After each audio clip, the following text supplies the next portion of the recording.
You're listening to the Silicon Valley Podcast. On today's show, we sit down with Dr. Nikolaos Dimitriadis, who has been applying neuroscience in business and education for over 15 years. He is an award-winning communication professional, educator, and consultant. He is the author of the books Neuroscience for Leaders, A Brain Adaptive Leadership Approach, now in its second edition, and Advanced Marketing Management, Principles, Skills, and Tools. On today's show, we talk about how is artificial intelligence impacting marketing? Why don't people like to or trust the chief marketing officer? And what is NeuroMarketing? How can we train our brains to act? And what have been some of the major milestones in the field of neuroscience? This and much more on today's episode of the Silicon Valley Podcast. All right, now let's begin. Enjoy. Welcome to the Silicon Valley Podcast with your host, Shawn Flynn, who interviews famous entrepreneurs, venture capitalists, and leaders in tech. Learn their secrets and see tomorrow's world today.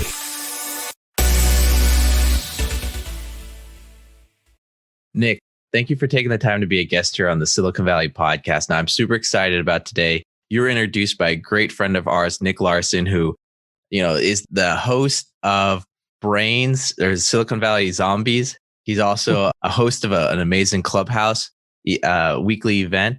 I mean, the guy's everywhere here in Silicon Valley. He's right now, raising a $100 million fund. Great guy. So I'm so excited about this interview. Now, first off, Nikolaos, can you tell us a little bit about your career path up until this point? So thank you very much for having me, Shawn. And Nick, thank you for making this connection. So yeah, sure. I'm obsessed about the human brain. I'm completely fascinated for this organ. Okay, I'm showing my head, but it's not only the brain. It's also the nervous system. It's also the body. It's also the environment. We usually say brain, but we actually mean brain, body, environment. I'm completely fascinated with this. I come from my studies. My first early career steps were in marketing strategy, brand, consumer psychology. Back then I was trying so much to help my students as a young academic and my clients to achieve better results in marketing. And very early, I realized that we actually do not possess the tools, the models, the approaches to provide predictably reliable results. So it was a little bit based on luck. And I was never satisfied with it. So, I had a huge internal frustration, dissatisfaction of, is it like this? Is it, we do as much science as we can, but the other 50% is art. The famous marketing adage, like marketing is 50% science, but 50% art. And we can achieve the science part to the maximum, but we miss still 50%. And around 2004, 2005, I saw the light, and the light was neuroscience. As soon as I entered neuroscience, I never looked back. I'm up to now with my team, applied neuroscience team. We have tested more than 6,000 brains from 25 countries around the world. We travel everywhere with our neuro devices and biometrics devices. And we do a lot of work with brands in a marketing research way in order to understand how the brain reacts to marketing efforts. Although we are mainly specializing in neuromarketing, I also do a lot of work in what is called neuro HR or neuro leadership. And this is using the same devices, electroencephalogram and other strange looking sensors to also test brains inside the company, because brains outside the company is usually the customers. Brains inside the company are the employees, the colleagues, the leadership team, etc. It is a very fascinating new field, which we kind of pioneer since 4 or 5 years now. We develop specific tests to measure, for example, leadership competencies within the company. I wrote a couple of books. I have them here. The first is Neuroscience for Leaders. It is translated in Chinese, 2 editions, 2 different types of Chinese, Japanese, Portuguese, Vietnamese, finally in Greek as well. I'm from Greece, so we're very happy to license the Greek edition as well. The second book, it is Advanced Marketing Management, which is actually the book that came out of this frustration for the inability of marketing to win hearts and minds, not only from customers, inside the company. So marketeers always have it very hard inside the company. Not many people trust CMOs and the marketing department. And this book is an answer to this. How new science and new technology can help marketeers reclaim their leading role in being the linchpin between the inside world and the outside world. Now, you had mentioned right there the distrust kind of the marketing team. So why don't people want to talk to the chief marketing officer? And you also added neuro to everything there. What about neuromarketers? Can you talk a little bit about that? A lot of disappointing facts, which we quote in the book Advanced Marketing Management. There's a study showing that 81% of CEOs, for example, do not trust marketeers, and they do not believe in the output of the marketing department. At the same time, the same CEOs trust and value the work of CFOs and CIOs. So finance and technology, fantastic. More than 90% of the same CEOs trust CFOs and CIOs, and 81 do not trust the marketing department. And there are so many others. Like if you see how long marketeers, CMOs stay in the position in the same company, is actually the lowest in the C-suite. So the CEO stays around 7 years in the position of the CEO. The average, if I remember correctly, is around 5+ years in all the C-level positions. Marketeers have the lowest, 4 point something. Why do companies change CMOs more often than the other C-level colleagues? There's so much data that shows, and a lot of things have been written about the problem. The electric chair, even as it's sometimes called, that it is the CMO position. And I think that the problem is something that I mentioned in my opening words, which is marketeers and marketing as a function, not as a department or as a title on your business card. Marketing has to do with humans. So marketing is, if you think it from a bird's eye view, what is marketing? Marketing is this business function that tries to do two things. First, understand the market, and then make sure that it delivers. So first is insights, the outside view, and then you look inside to see how you can deliver the best you can to what you see in the market. And because it has to do with human decision making, human experience, human behavior, things like loyalty and excitement and recommendations and other things that we discussed, all these things are considered a kind of black box, not only for marketing, for all science of understanding human nature. And the fact that the marketeers target humans, while if you notice before I said CFOs and CTOs, a CFO, deals with numbers. Whatever you put on the Excel in the night, on the spreadsheet, it will be there in the morning. It doesn't have what is called in psychology internal logic that by itself it can change. The same with CTOs, more or less, whatever you set up in the night, unless you have some freaky accident, electronics accident, it will be there in the morning. It cannot decide itself, the computer or the machine to move around. But humans do decide by themselves. They have this internal logic. The other systems have external logic. The excuse of marketeers was, don't blame me. It has to do with my work, because 50% can be science, what psychology, anthropology, sociology can tell us about human behavior and human decision making, but the other 50% is completely unknown. Nobody can stand in front of me and say, I can predict 100% how humans will behave, either individually or as a collective.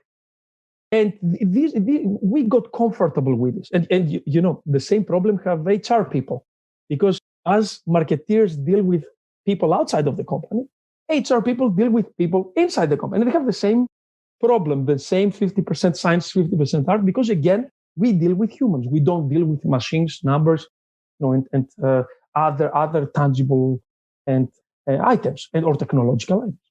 So I think that this is where we accepted defeat. And unfortunately, we did not look very hard to find solutions.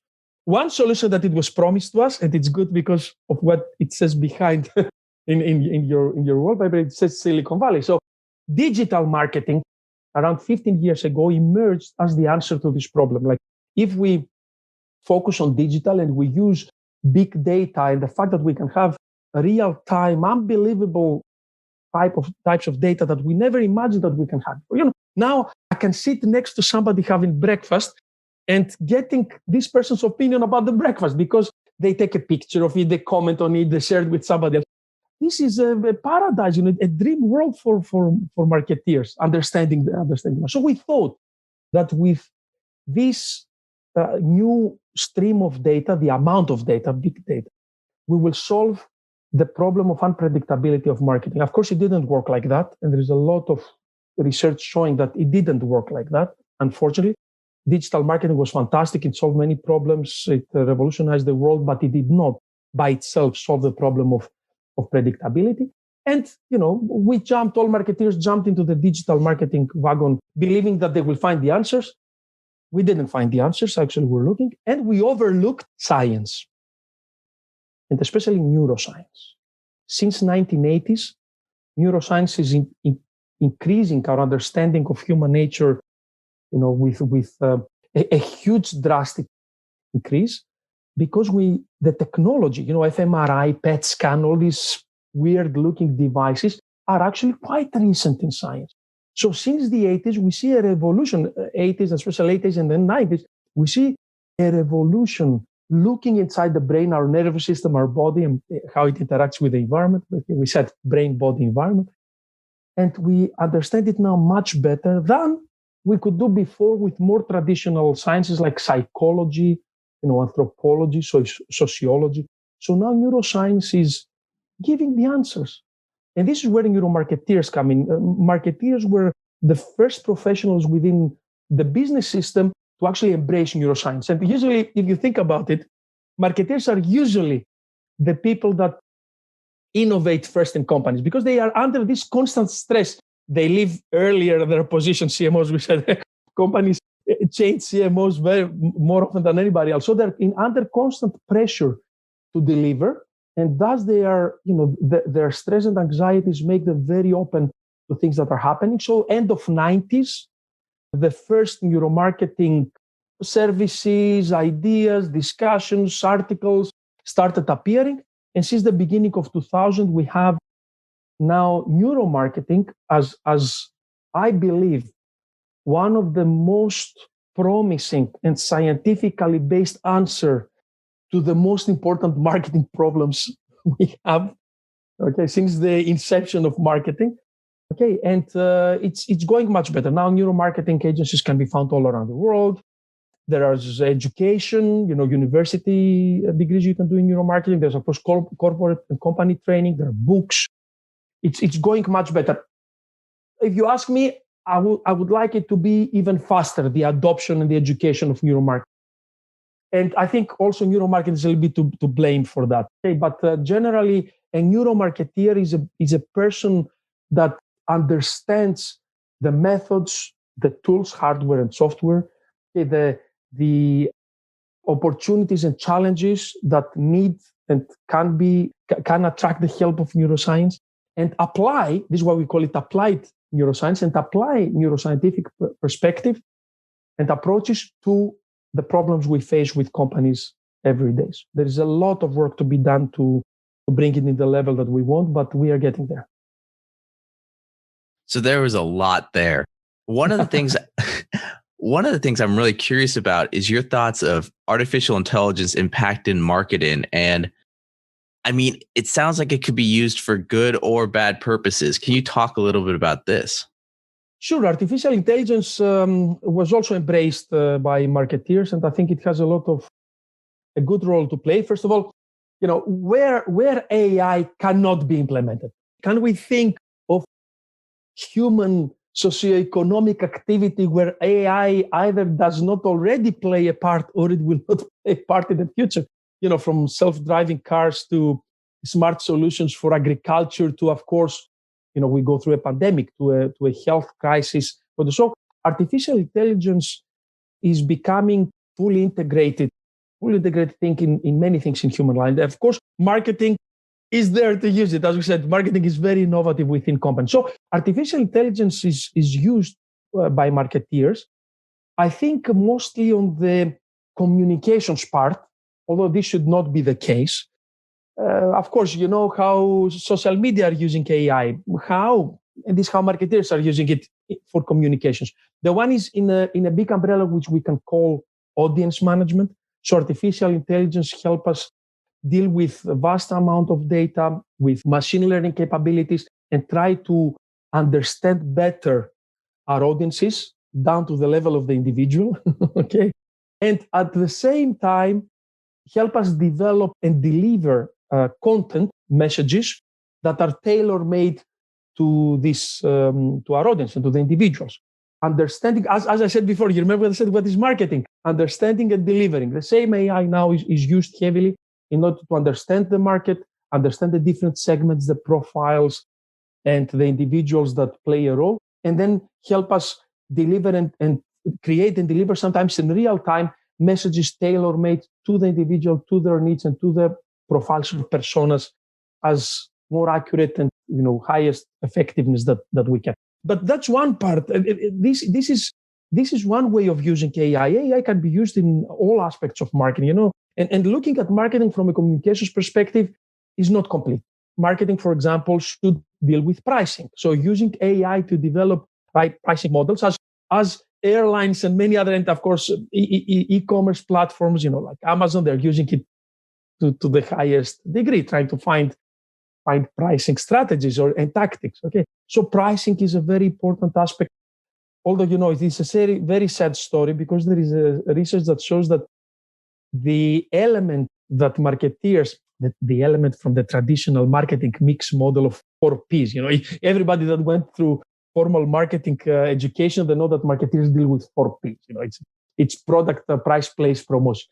The research shows that marketeers are allowed to play with communications, which is promotions. The P that are least trusted with is actually price. So again, marketeers have lost this battle of appearing serious business partners and lead transformation.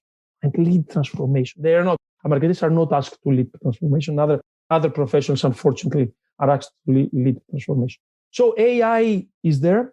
It's used. It will be used in the future. But for me, the question remains: when you build AI models to understand human nature, what kind of parameters?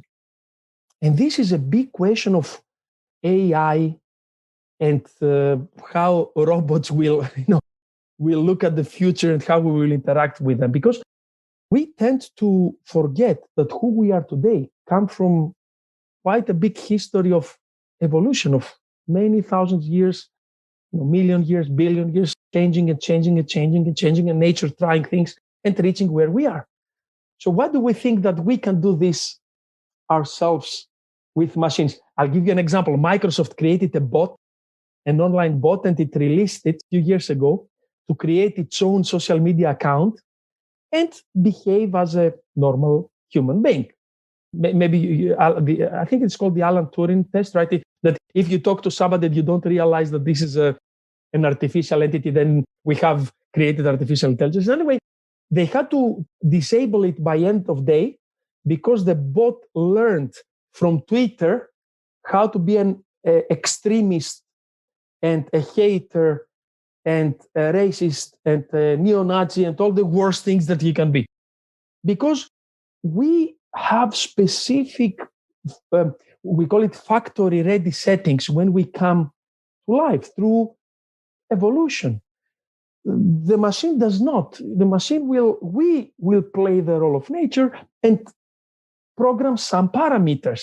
And this is where I think we are both losing the game, and there is a big ethical consideration, and all the big discussion if AI is going to destroy us and become Skynet or not is because of this thing. Because we as humans, we cannot even say that we understand fully why we behave either way that we do. Even with all this science, and we are still not 100% sure for many things concerning who we are. But we think we can. I'm not a big supporter of all those that believe that in the future, it can be in 5,000 years, in the near future, that machines or AI will actually be human-like. I think it's just wishful thinking and PR from Silicon Valley for more investment to fuel some, either dreams or pockets. So if you ask most of the scientists in the field that I'm working, they have very specific opinions, and they match the one that I just mentioned.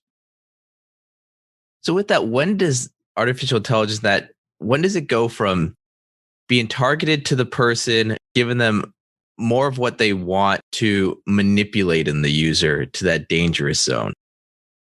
We have to draw the line somewhere, right? I mean, you have to draw a line and say from this on to that on, it's good or bad. And it's a little bit, and I put it in quotation marks, difficult. Because generally speaking, to identify something as constructive or destructive to the individual has actually to do with if this, AI, effort, message, whatever it is, product, adds to your general well-being in life, or it subtracts from your general well-being in life.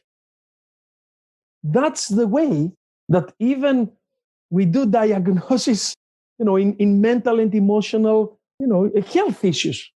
When are you a psychopath, or you are just scoring high in a normal personality psychopathic trait? Because you can score higher or narcissistic trait. You can score higher on the narcissism trait without having narcissistic disorder. So when a normal trait goes the other way and becomes a disorder. So when AI helping me to maybe look at my phone and see only the videos that relate to the videos I already watched, or on Facebook to recommend me Facebook groups similar to but then we create echo chambers and all the things we discuss that go wrong with social media. But where is this line? And this is a line that it's very difficult to define tangibly and objectively. But we can approach it. We can approach this line. And we have to understand when something destroys somebody's life, makes them, it excludes them from society, it helps them or nudge them take worse decisions for their personal, family, and social well-being. So we have to identify when something goes from helpful to destructive. And that's actually the answer. That's actually the answer. And this, unfortunately, we have to see, from case to case. There's so many, I don't know, probably you watched the Social Dilemma. So there's so much discussion about the problems that social media create. The anxiety, the isolation, the echo chambers, the extremism, and all these kind of things. Yes, but at the same time, we cannot ignore or put aside all the good things that social media create. One of these is me being here today with you. If it was not for social media, this would not be the case. Many businesses, smaller families started through social media. So it's very, as I said, it's a challenge, but it's a challenge that we should take as a society, and we should always take and create very deep, hard, and necessary discussions about it. But it will be very difficult to find black and white answers. Because, as I said, the same thing, there is research, for example, even latest, that shows that social media promotes some wonderful things in our well-being. So what are we going to take? The negative or the positive? Or we have to identify the situation by which, the conditions by which something becomes negative, and not have a blanket approach where, we apply it to everybody. With that, I got to ask, you talked about, the isolation of social media, but then also the community of social media. How important are these relationships? I mean, after studying 6,000 minds, I would guess you'd have a pretty strong opinion on this. Yes, first of all, we have studied actually more than 6,000 brains for different types of engagement, real life. We even do studies in real environments. Okay, now pre-COVID means retail environments like supermarket, banking, malls, office spaces, etc. And of course, we have done also studies online. Well, it shows when it comes to social media and our brain, our own study has found that it is kind of the perfect storm, because it creates, while you're using, if I'm an outsider and I observe you, you look very calm, serene, even a little bit bored, and you scroll down. And this is not what is happening in your brain. At the same time that you look kind of bored, passive, and not very emotionally aroused, we measure in the brain huge emotional arousal. Going to situations of enlightenment and extreme happiness. We measure this while you look very serene, but the brain is really enjoying the experience. At the same time, we see very high levels of engagement in the brain, how much the brain considers something important. So both the brain finds this experience extremely enjoyable, extremely hedonistically enjoyable. it finds it very important. And at the same time, cognitive load, we measure something that's cognitive load, which is like your RAM in your PC, your laptop. The ability of working memory to keep up with all the stimuli that are coming. And we see that cognitive load is very low. So very easy. And this is, we have to compliment the designers of the experience. So they made an experience, they designed an experience which is extremely easy for the brain to cruise, no difficult points to make it spend more energy, to make it rethink the cost benefit of using it, because the brain is very stingy with its energy. It has per day specific amount of energy to do the things that you need in life. So the brain, when it manages energy consumption, where will I need energy in order to make sure I have it? It's very careful of where to devote energy. So since the social media and online experience is so easy, you don't have this gatekeeper to come and say, hey, maybe you should not use it. I should not use it because it takes so very easy sailing experience concerning energy consumption for the brain. Very high importance we measured, and very a delight of positive attitude from the brain. So this is why we called it the perfect storm. So really, social media make the brain pay attention and spend time. And some of this time can be spent for wonderful things, absolutely wonderful things, research around the world, connections with people that you lost contact from years, building communities around things that matter to you. All these launching new business ideas, all these wonderful things. But on the other hand, you can really lose your time and even lose your mind. But the issue is, as I said before, are there any underlying conditions, preconditions by which maybe somebody is using it with a destructive payback and somebody is using it with a positive and constructive payback? We know, for example, that people that have a specific gene called the warrior gene, MOA, it's called. If you have this when you are born, but if you pass childhood, which is very difficult, destructive, and abusive, then later on in life you become very aggressive. You have violence tendencies, etc. But only if these conditions happen with you. So maybe we find similar things with research on social media in the future. Maybe people with a predisposition to some mental challenges and mental emotional challenges, maybe social media for them probably leads to some dark places, while maybe for some other people, no. So these are things we still need to answer. There's a lot of research happening, but we definitely need more research. Okay, so let's pivot the conversation just a little bit. Can you talk about how neuroscience is invading everything? As I said, neuroscience came to answer the questions that I was thirsty to find answers to, and I could not find anywhere else. Because it's a prehistoric almost effort for the human being to understand itself. Know thyself, Socrates famously said, right? Know thyself. To know ourselves is one of the most noble goals of humankind. And you have philosophers, you have scientists, you have religion, you have political movements, all weighing in what makes us human. And of course, it's not only what makes us human. It's not a descriptive analytics, it's actually normative, how we should be. Okay, this is why but answering the question how we should be as humans, you have to answer the question, what are we? And neuroscience, for me, and I'm not alone in the world, provides the best answers, is the most scientifically robust way in finally unlocking things that makes us human, which means perception. How do we perceive reality, the world around us? Even the big question, if there is reality to perceive, how do we perceive the world around us? How we create memories and experiences of this, how we create intention, and how we take decisions in order to then behavior shape the world around us, shape us, shape relationships, shape whole societies. And if you think which is the science that answers to these questions, it is neuroscience.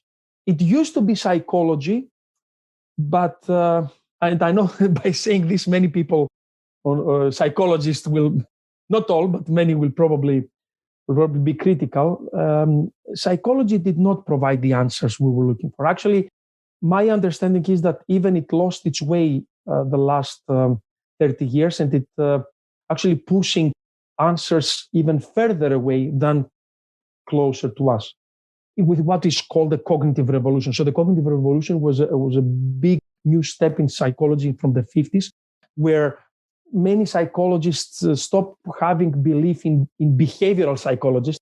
You remember Pavlov and his dogs, Skinner and all the tests that they were doing with animals to see, based on a specific stimulus, what you do, input correlation with output, which, by the way, is most of big data analytics. Input versus output, and to see how different input creates a different output. And said, no, not only input and output. What is happening in here matters. But of course, because they couldn't see the brain, there was no technology, they stayed mostly with the mind. So they stayed mostly in asking me, Nikos, what do you believe? Answer this questionnaire with 50 pages. This kind of more, self-expressed, self-report. And a lot of strong theories of psychology were based on what people said and thought and reflected and analyzed, which is a big no-no, because we understand now with neuroscience that most of what we say is what we call post-justification. Like something happens and the brain does it, and then we end up just trying to find excuses for it, believing in the excuses, but excuses having no connection or very little to why the brain really did it.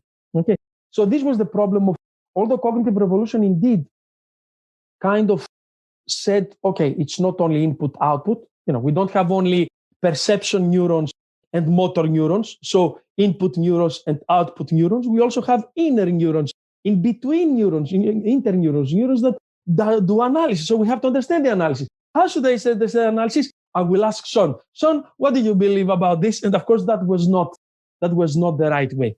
So neuroscience finally shed the light, switched on the light on where we should be looking, which is all this wonderful thing that it is our nervous system, our brain and the whole nervous system, and how it interacts with our body, and of course how we interact with the environment. So for me, and I'm not alone, neuroscience is the third biggest human-centric revolution in the history of humankind. If you believe that the first one was actually Copernicus and Galileo, that they brought, Earth was the center of everything. Aristotelian thinking, by the way. Earth was, although Aristotle was for the centricity of Earth in the system, but there were many other, Anaximander, I think, many other ancient contemporaries to Aristotle said, no, actually, Earth is just going around. But Aristotle was the brand name, so his ideas prevailed, and then they were accepted wholesale by the Catholic Church, and they became, the mainstream Aristotelian thinking, the mainstream, especially concerning cosmology. Then Galileo came, and Copernicus, and they said, no, we are just another rock around the sun. And this kind of shook our egoism, like we are the center of everything. And all of a sudden we realized we're not the center of everything, we're just going around the sun. And then the second big human understanding revolution was evolution and natural selection, because up to then we thought that we have a very special position in nature. We said, okay, we might not be special in the center of the universe, but we are in the center of life on this earth. And evolution, natural selection actually showed that we are not. We're another species, and there is kind of a almost random process by which, and arbitrary process by which nature brought us here. And this was another slap against our egoism, like we are the center of everything. And the third one was neuroscience. Why? Because we might not be the center of the universe, we might not be the center of life, but at least I'm in control. At least I'm the center of me. And when I say I say me, myself, aware, understanding and experience and decision making of what makes me. I am here. And neuroscience comes and knocks this out as well. So the third castle is out. And of course, big questions about free will and all these wonderful discussions is in neurophilosophy now. But this is why you see me so excited, and I devoted my whole life into neuroscience, both in consulting academic research theories, but also with applied neuroscience, actually measuring brains and nervous systems all around the world. Because I think this is what can finally, Shawn, improve us.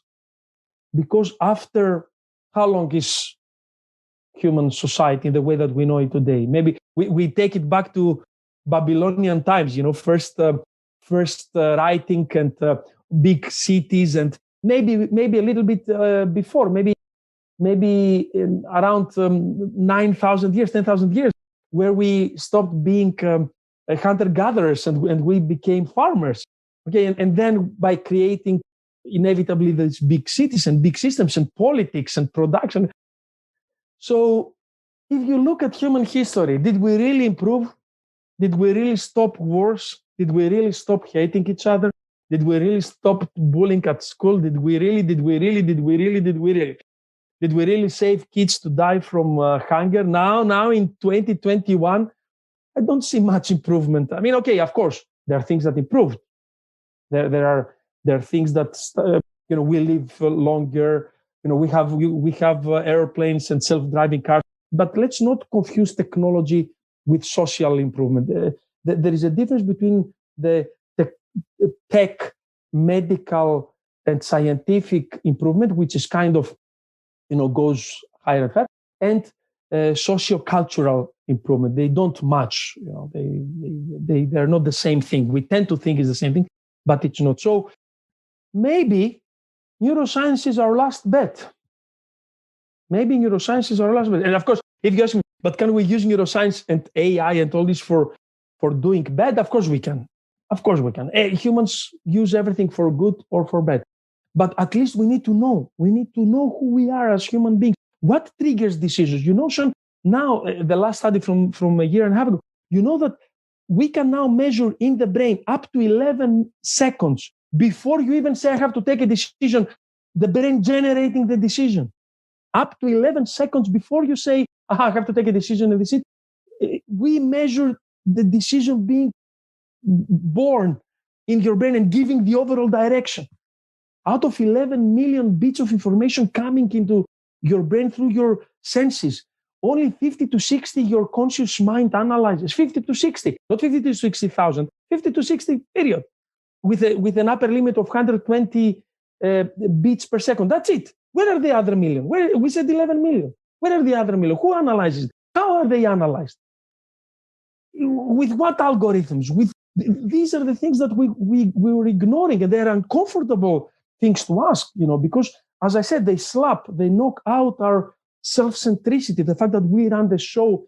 We do run it, but not we as the conscious mind. We brain, nerve, body, environment. So we have to find the answers. Now, how are we going to use them? That's another story. Now I have to ask, throughout, since Babylonian times, the 9,000 years or that, I mean, now with the introduction of technology, I would guess that it would have some impact on the brain development. I mean, is there any difference in the brains of, say, a Gen X and a millennial? Have those been studied, and is there a difference? So structurally and biologically, we don't have differences, in a sense that the factory-ready settings of a we don't call it this anymore, of a neurotypical brain is there, and it doesn't change between, one generation and second. We need thousands and thousands and thousands of generations.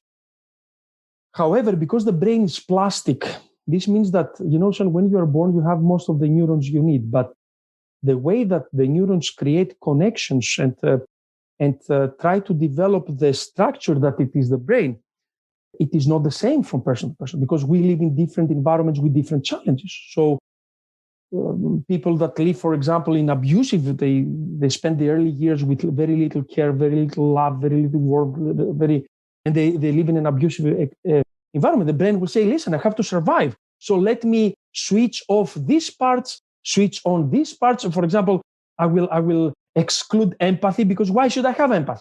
Empathy did not lead me anywhere. So I will switch off empathy, or I will deprioritize it, and maybe enlarge other networks, which are more self-centric and egoistic.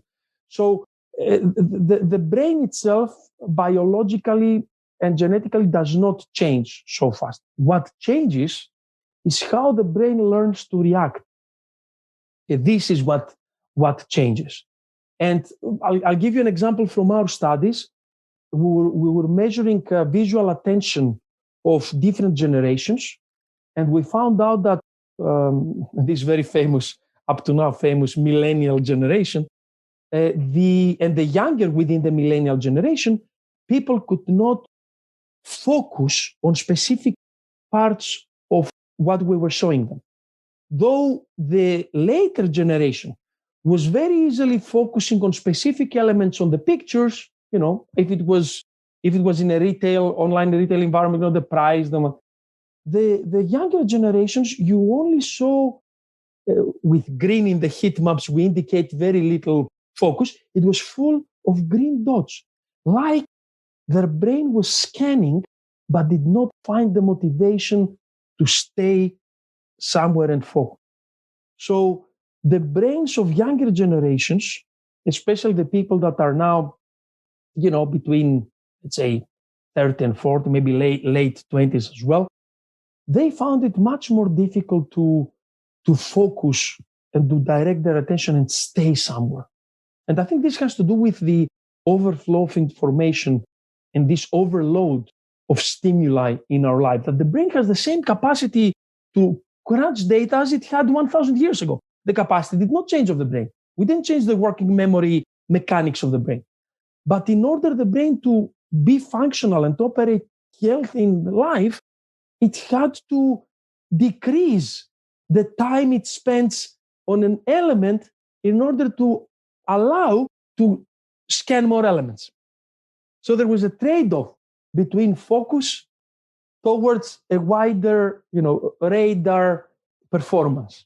So yes, indeed, there are many, many differences between generations because the environment where we are born and raised is different, and thus the brain learns to prioritize different processes, different activities, different. Of course, if you motivate them correctly, because I don't want to be unfair to millennial generations, if you motivate them correctly, they focus completely. So it's not that they cannot focus. It's more difficult to motivate them. The emotional threshold, Shawn, has increased. What made my generation cry, youngest generation see and say, what are they doing? What are these people doing? Why they're crying with this, nothingness? So in order to excite them emotionally, you need to increase the bar. This is why, for example, we say in marketing, the era of blunt messages has died. You need to double down on emotions and on motivation. Otherwise, they will not even notice it. It will be a blind spot. Yeah, that's really interesting because, maybe that kind of puts some of the riots and that in perspective, whereas one generation might see that as over the top. The other generation might be seeing it as, this is a correct response on an emotional level. So that's fascinating. But Nikolaos, I also want to go, you have multiple books you've written. One's on leadership in the mind. Can you talk about how one can train their mind to be a successful leader and how that might change over the years? So definitely, me and my co-author, we are so happy with the response to our book, Neuroscience for Leaders. And this is because in that book, we identify some pillars, basic, important pillars, where we grouped brain functionality, brain-body functionality, and its relation to leadership. Leadership is natural. Management is not. So leadership can be found in very early human communities, and even anthropologists find traces of leadership way back in our development. Management is a tool. Management is a technology. Management is human-made. Okay, but leadership is in our DNA. Our ability to recognize a figure within our group, our tribe, that has the strength and the competencies to point to a direction and lead us successfully towards this direction is what the leader and follower relationship is all about. And it is within our DNA. We are born both to be leaders and to be followers. Okay, so So this is a basic human trait, leadership. And this is why you have now many sciences weighing in on leadership, like even biology, genetics. There's a lot of studies in biology and genetics. Of course, neuroscience, a lot of studies on neuroscience and other behavioral sciences. It's because it's so natural, but based on the educational, management, and political systems we are born and raised and operate, different aspects of this can be shut down or switch on. Okay. So what we are trying to do is look at what makes a wonderful leader, what makes an effective leader, which is not an easy answer. There is no one leader type to rule them all, like Lord of the Rings. There's not one ring to rule them all. Okay, there are different leadership styles that can be very effective in different situations. But in every of these leadership styles and in every of these situations, you identify that the leader behaves, creates attitudes, and speaks in ways that are effective to the group and the situation. So what we try to do with this book and our work and the academic work and the business work is to try to understand these basic brain processes that affect the way that we connect with others, the way that we create our own attitudes and fuel to our own motivation to go towards somewhere. How do we create communities? How we can differentiate between different objectives? How do we make sure that our analytics performing the highest for what the analytics will come out with depends on the situation and the problem at hand. But does the hardware work in the right way?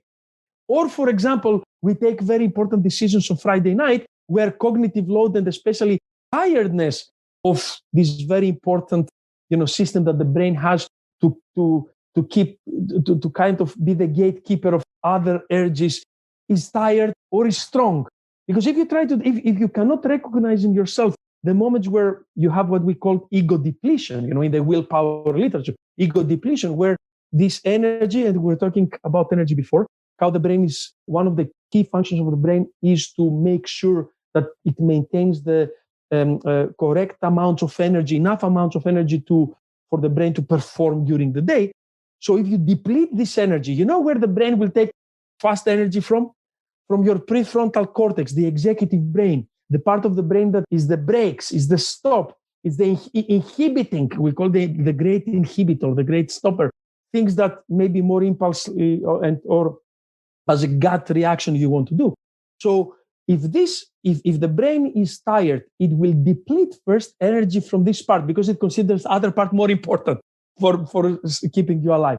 And then, if you don't understand this in yourself, if you don't observe yourself and your team to see what depletes the team of its energy and you personally, then you will not create the situation where a very important decision is taken when you and the team are full of energy rather than depleted of energy.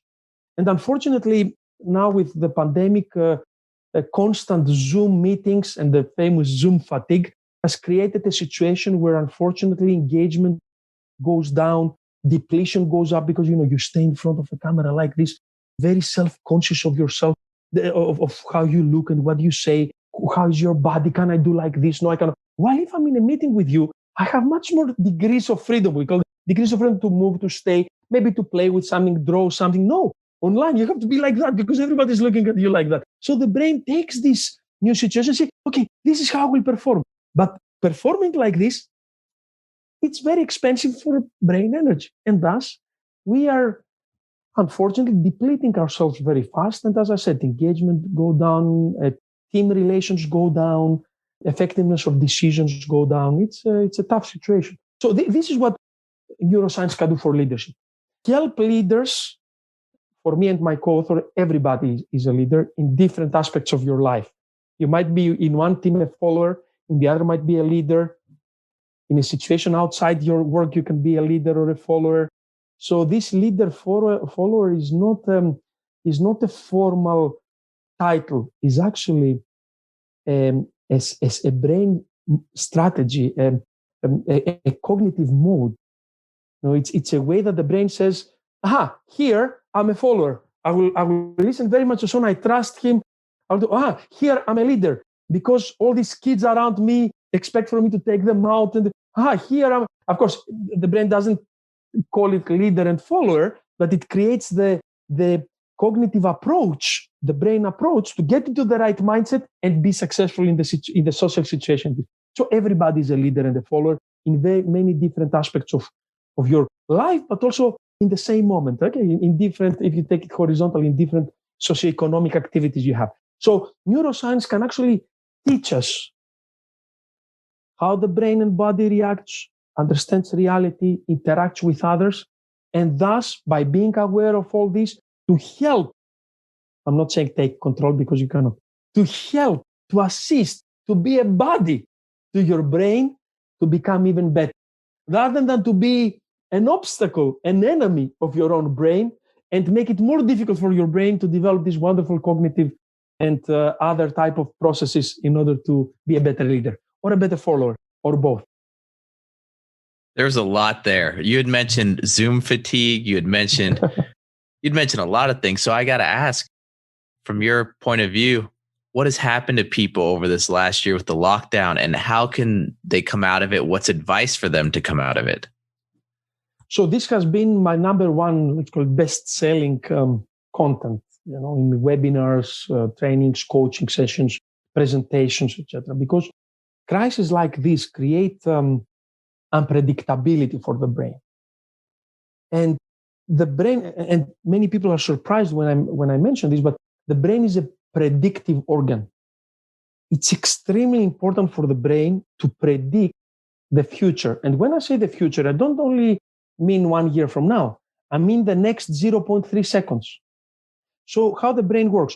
When I talk to you and I'm trying to grab this bottle of iced tea and drink a little bit of this, in order to be successful in all these things that I do, the brain has to constantly evaluate, perceive what is happening outside, evaluate where the object is irrelevant to me, make sure that when I extend my arm to get it, it goes on the right place. When I pick it up, I apply enough energy to bring it. All these are predictions for the brain, because if it cannot predict, it will not be able to assign the energy that it's needed through the body to perform the action successfully.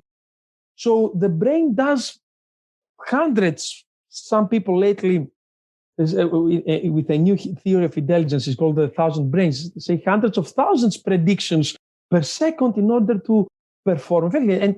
And being able to predict correctly is very important.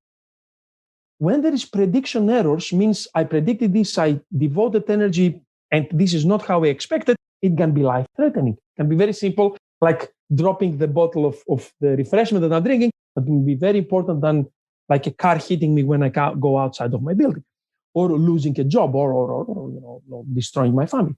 So it is very important to get the prediction right.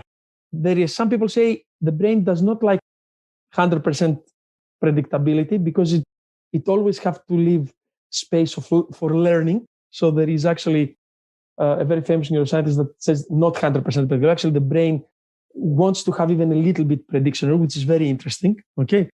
But this is very important. This predictability or prediction functionality of the brain is key to what the brain does every single second, thousands of times per second.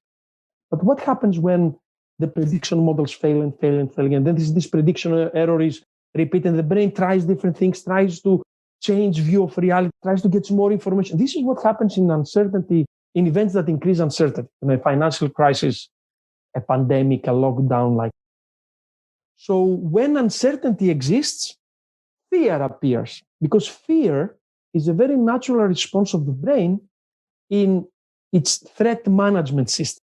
Because if I cannot predict, it means that something might happen that will create a pain on me. So when the prediction of a pain gets higher, of an possible potential pain is higher, this creates fear, because if the pain appears, I will experience the consequence, the bad consequence of the threat, which is pain. But how can I manage this? How can I avoid the threat, so pain not created?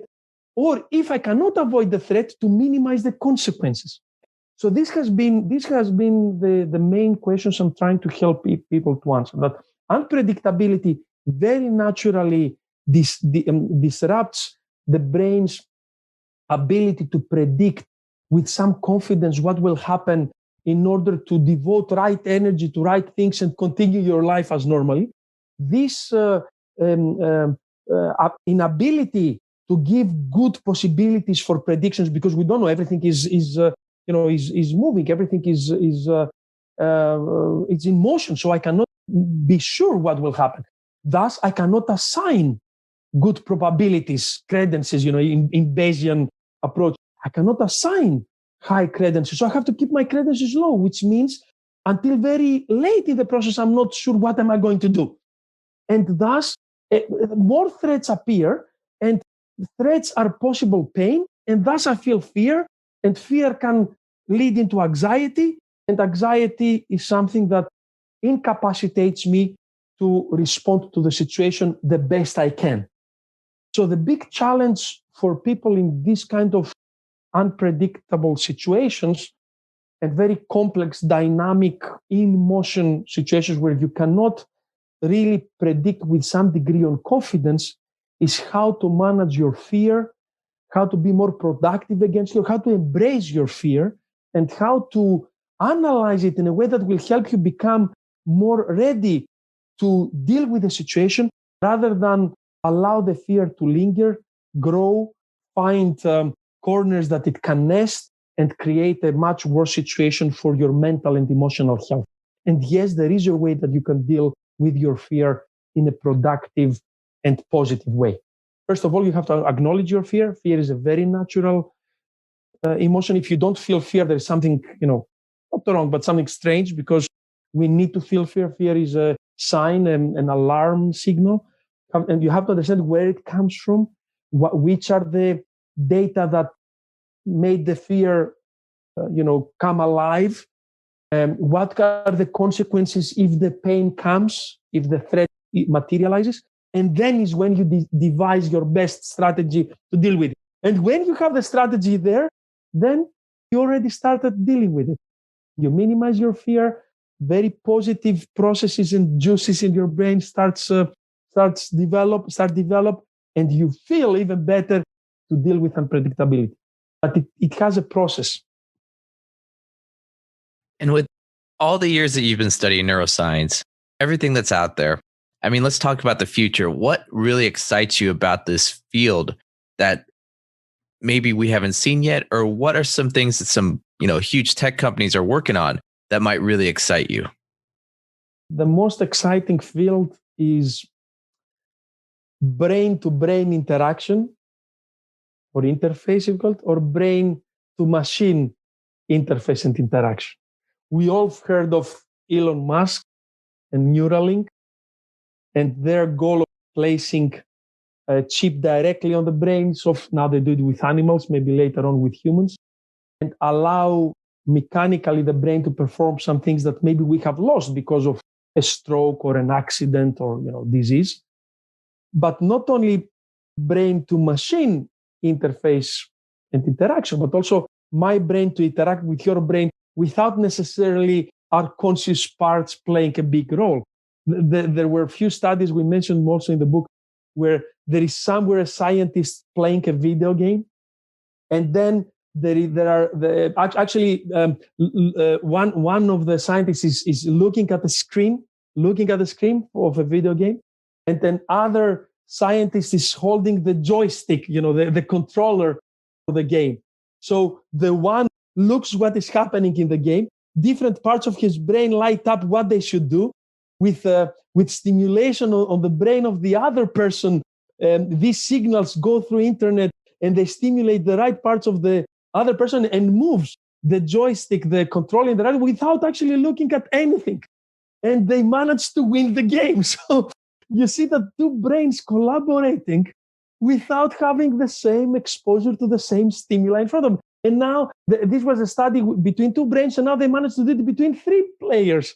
So it's increasing. So imagine if we connect, tens of brains or hundreds of brains. This is really, fascinating. I know many people are now getting, all the alarms going off and say, oh, but this can be, a very difficult and dark future for humankind. But don't forget that humans, what we can do, we do it.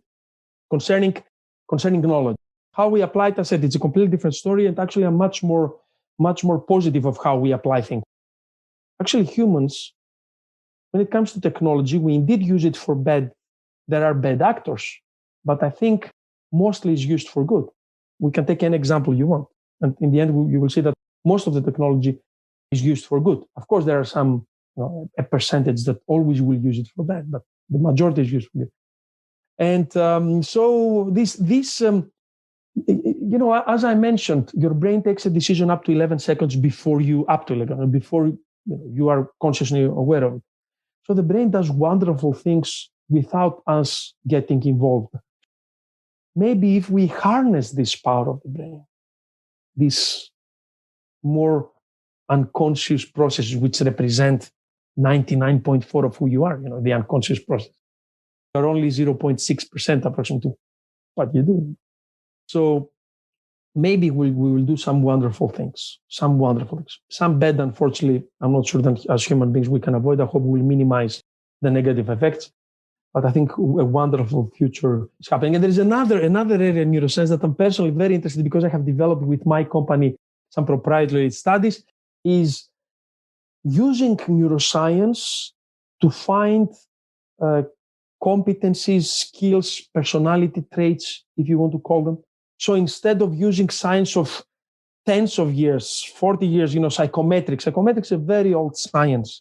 But you answer a questionnaire and then they tell you are, the big 5 personality traits, extrovert, introvert. I find this very outdated, to be honest. We are now slowly developing the ability to detect these brain strategies on things, which are much more accurate representation of who you are and prediction of your future behavior and how you answer questionnaires.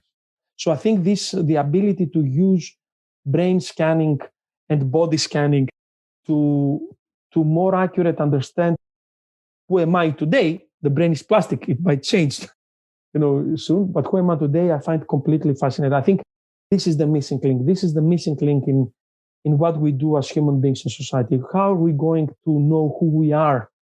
How are we going to have a clearer view of what drives our behavior, what makes us human? All the wonderful and the not so wonderful things. We're not using this science. We have to use it, and we have to uncover the things that we uncover. And as we wrap up, can you tell us a little bit about the books that you've written, the resources, something that might, benefit some of our listeners of the things that we've discussed today? And then if anyone wants to find out more information about you, the best ways to go about doing that. Sure. And thank you very much for that. So as I said, the first book now, it's in second edition, is Neuroscience for Leaders. It's available everywhere, where people buy books or electronic versions of it, wherever, in whichever channel they want. And the other book is Advanced Marketing Management, is actually how to use science to create a customer-centric organization. More than 15 years in experience in teaching and practicing marketing came in this book, and a lot of neuroscience, biology, data analytics is there. But apart from the books, I would love if people connected with me in social media, on LinkedIn or in Facebook. I use both as blogs. I put a lot of our studies, many other studies that I find online, some ideas, some videos. So I use this to communicate as much as I can to people of what's new, what's happening in this field. And of course, anybody can send me a personal message through these channels in order to continue our conversation and find ways to maybe collaborate and bring this science closer to you. Because there is only one way to improve. We as human beings, as persons, as individuals, our companies, and of course our societies, which is through a better understanding of who we are. Dr. Nikolaos, thank you for your time today. I look forward to, in the future, when you visit Silicon Valley and us sit down and have a coffee together. And I also look forward in the future, because I know you're going to have more books, to get you back on the show. So please let us know anytime you have another book or anything coming out. We'd love to get more information from you. This last hour has just flown by. This has been amazing. And I want to thank Nick Larson one more time for making the introduction to allowing today to happen. And with that, Dr. Nikolaos, thank you again for your time today on the Silicon Valley Podcast. Thank you so much for having me. Thank you for listening to the Silicon Valley Podcast. To access our resources, visit us at thesiliconvalleypodcast.com and follow our host on Twitter, Facebook, and LinkedIn at Shawn Flynn SV. This show is for entertainment purposes only. Before making any decisions, consult a professional.